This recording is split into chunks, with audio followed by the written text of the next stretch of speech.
Ineos have made it pretty clear they don't rate Casemiro. One of the first stories that came out when Ineos came in is how they questioned John Murta on the signing of Casemiro when they were being shown around Old Trafford before they even signed the player. And he's not really had the best year since. And Ineos are looking at replacements. They want to replace him.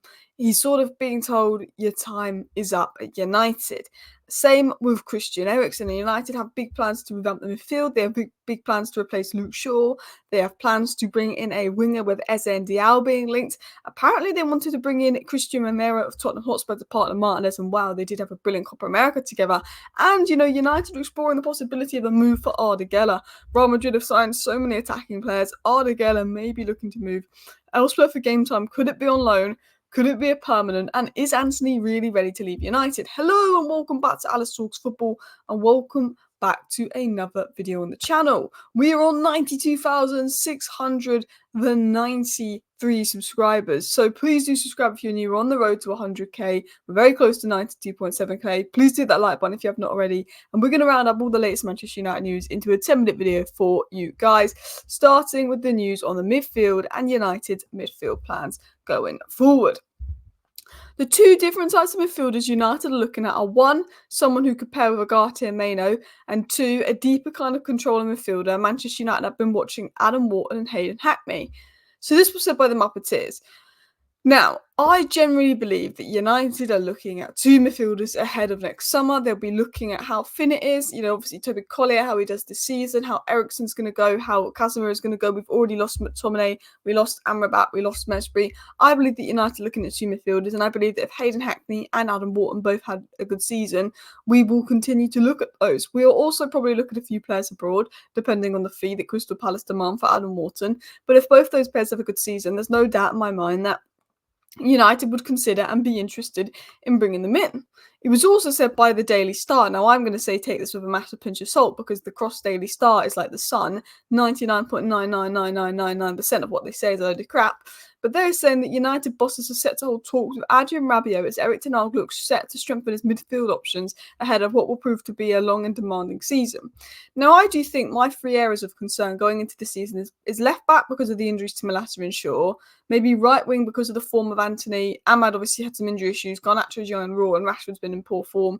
And then it would be the number 8 role. We've got Ugarte and Casemiro for the 6. You've got Maino and Collier for the 8, and Eriksen and Bruno for the 10. Now Mount's out injured. I like Collier, but it's a massive risk. And I think, with McTominay and Amrabat going, and you're only getting one in to replace two midfielders going, I do think there is a need for another midfielder, and I could understand that for Rabiot. Now, we know from Fabrizio Romano and reliable sources that United aren't going to pursue Rabiot because his wage demand is too high.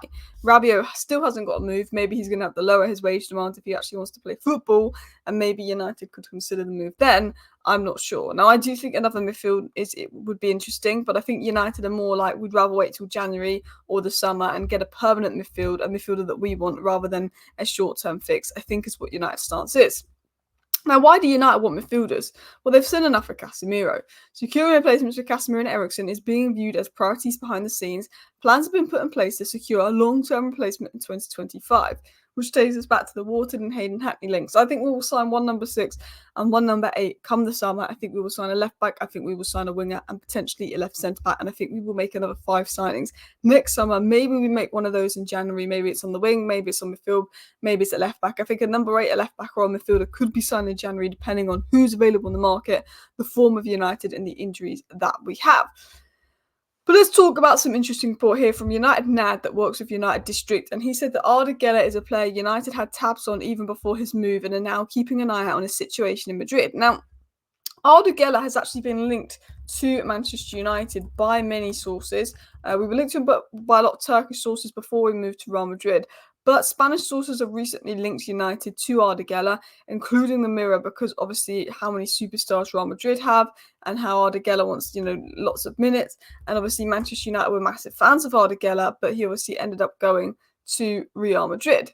Now, I like Guler. I'm a big fan of Arda Guler, and I think our chances of getting Guler will depend on the minutes that he gets at Real Madrid. And I know people saying we need to stop buying players that, are Madrid outcasts and all of that as well, but that's because they were 30 years old. Arda Guler, I believe, is 19 years of age still. He's younger than Garnacho. He's Maino's kind of age. He only played 10 games in La Liga last season. He managed to get 6 goals in 373 minutes. So I'm just to put that into context, 6 times 90 is literally like 406 times. No, it's not. It's like 500 then minutes, and he's basically averaging a goal contribution a game. 373 minutes, yeah. 373 minutes, 6 goals. He is averaging over a goal contribution a game for Real Madrid. My maths just clocked out there. He's been unbelievable. In the equivalent of 490s, he's got 6 goals. Essentially, is what I was trying to say. He can play left wing, he can play attacking midfield, he can play right wing. I was really impressed with him in the Euros. If I was going to be totally honest, like he caught my eye there more because I watched more of that than Real Madrid last season. I know in Turkey he got 13 goal contributions in 1,500 minutes as well, playing right wing predominantly, but sometimes attacking midfield, sometimes left wing. Considering Garnacho is sort of a long-term left wing and Rashford is the other left wing, and Antony and Ahmad are sort of the right wings, I think Ardu Guler, someone that can play right wing but could play left wing if needed, is a good option to have. Guys, please hit that like button and of course subscribe down below to Alice Talks Football if you're new. I'm going to talk about some more news on the attack. Fabrizio Romano said this on the Eberechi Eze stories. United want to sign a winger in 2025. Could it be Arda Guler? Could it be someone else? Could it be Eze? We'll have to wait and see. United have been scouting Eze and following him. They're following several names and they're keeping close an eye on the opportunities in that position. It was also said that we are looking at Diao. I'm going to talk about that in a second. But we like Eze, but he is available for a high price, 68 million release clause. Arda Guler's one to watch, Diao's one to watch. We will talk about that in a second. In terms of left back, we know that United want to make some moves at left back. Jim Ratcliffe and other board members, after seeing Luke Shaw as an unreliable and unsustainable first choice candidate, he will now enter a defining moment in his career where he fully recovers from his calf injury in the coming weeks. So it said that basically the club is now a little bit fed up of Luke Shaw and his injuries. This is make or break. He's got to have a period where he can stay fit after this returning from his calf injury, or they will probably look to offload him. They may even look to bring someone in January. Loko, Kirkes, Aitnor and Robinson have been looked at as long-term replacements, but if one of them becomes available in the January market, they may act. Antony Robinson is someone they like because he's a little bit older and it could give time for Harry Amos to develop and come through. Loko, someone that's a bit younger, but they like him. I think Robinson's probably the favourite because he's more ready now and he can allow other players to come through. Aitnor is a good player, but defensive liability. Kirkes is a little bit young. Loko's a little bit young. I mean, I would go for Robinson because it allows Harry Amos to come through. But Ineos are looking at left backs because of Luke Shaw's fitness issues. Now, I like Luke Shaw, and I generally believe that you can't get much of a better left back than Luke Shaw. But when Luke Shaw can't play more than about 10 games a season, you can get a better left back than Luke Shaw. And I think he's got to stay fit and be able to start like 20 games in a row after this injury. Or is going to be like, we need a left back. We might need one in January because he could come back for 2 games and get injured again. You know what Luke Shaw's like. It's so frustrating.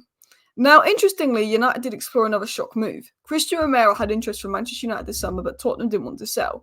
He will have offers again next summer when he only has 2 years left on his contract. Now, Romero and Martinez in Copa America was just unbelievable pairing. They were unbeatable, and I can see why Ineos looked at that.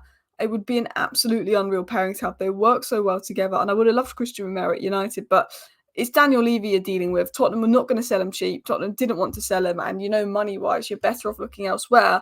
Otherwise, yes, that would have been a great deal to do.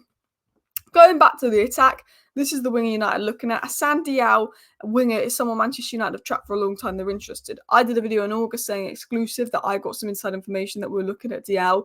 That's now coming out from the Muppeteers. It's now coming out from mainstream media that there's an interest from United in Diao. I was told that first about a year ago.